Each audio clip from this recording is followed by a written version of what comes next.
I am the artist I am today because of Rwanda.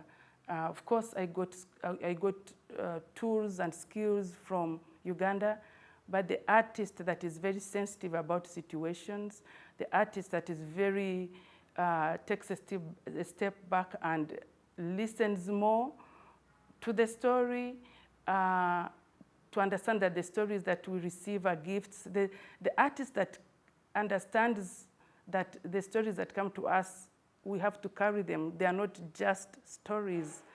They are not just any other stories. They are stories that are asking you, are you listening to me or are you just hearing me?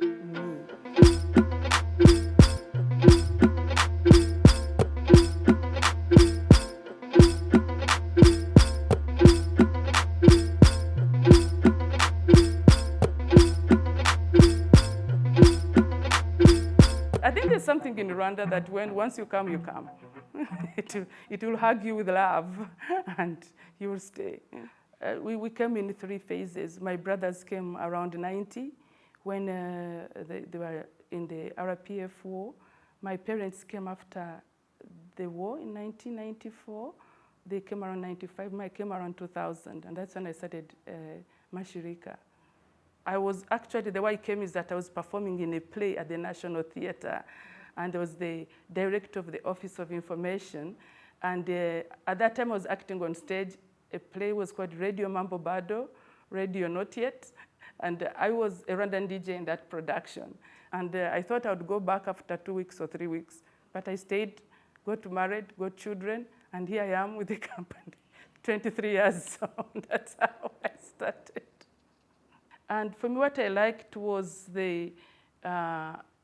some people spoke just Swahili and French, and others spoke different languages. And here we are trying to do a production. Then I realized that we're not going to have this production be in one language, either Kinyarwanda. It's just going to be every language anyone can speak in this space, because this is what Rwanda is. You know, you have people speaking some kind of English from Kenya that is mixed with Swahili. Then you have Lingala kind of Swahili. But that was the community. And I'm like, okay, if this is Rwanda, let it be. I think the power of the arts in telling the Rwandan stories is that it has the power to unlock the difficult conversations. And the Rwandan story is not an easy story. But art is like medicine. Art, it's not only unlocking this conversation, but it's also giving a solution. It's also providing an element of healing. So what this, in telling a Rwandan story using art, comes with a layer of healing, but also empowering, also encouraging, also, it's a story of survival and hope. It's a story of resilience. And art portrays that really, the courage to tell this story. You need to be bold enough to say, well, this is it. Painful as it may be, if I don't tell the story, then we'll tell it. My other cap is that of a casting director. And I have been honored, honored to be, or privileged to cast some of these really big films, big movies around Rwandan story. And also doing those movies, you know the Chinese proverb that you learn by doing. So also me working on these movies, I learned to cast better, to do things better, but also learned more about the Rwandan stories as well. It was like an intensive course of learning about the Rwandan history. And the first movie really I worked on was Sometimes in April. That was really my first production. And then there was also Sunday by the Sometimes in April was HBO film.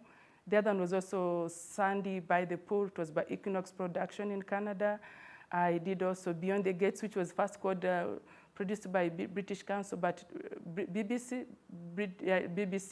It was later called, it started off being called Shooting Dogs, but they later changed the title to Beyond the Gates.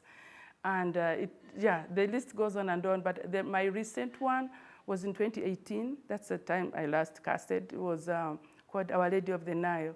But the other thing I've also learned is how do we tell a story that is so profound and so true to somebody a story that is even talking about mass rape, people that have gone through these kind of experiences. How do you as a director breathe life into this?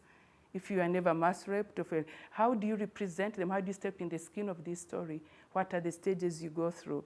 So those are the kind of things that Rwanda has also taught me, to learn to carry someone else, to learn to carry my weight before I carry your weight in a story, or to learn to connect to your pain by connecting to my pain first.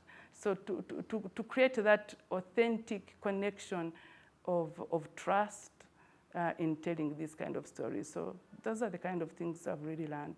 So art gives you this courage, and it's like a cheerleader. Come on, you can do this. Come on, you can, you will, you must. If you don't, then who will? This is what the art does. It's like a spirit standing next to you, cheering you on and saying, regardless of what it is, I am here with you. I'm walking with you. Listen, there's this song. Because I remember in some of these processes, creating these productions, silence would walk in space. But it was through that silence that someone would start playing a flute or singing a song from that authenticity, from that vulnerable place that is so quiet yet loud.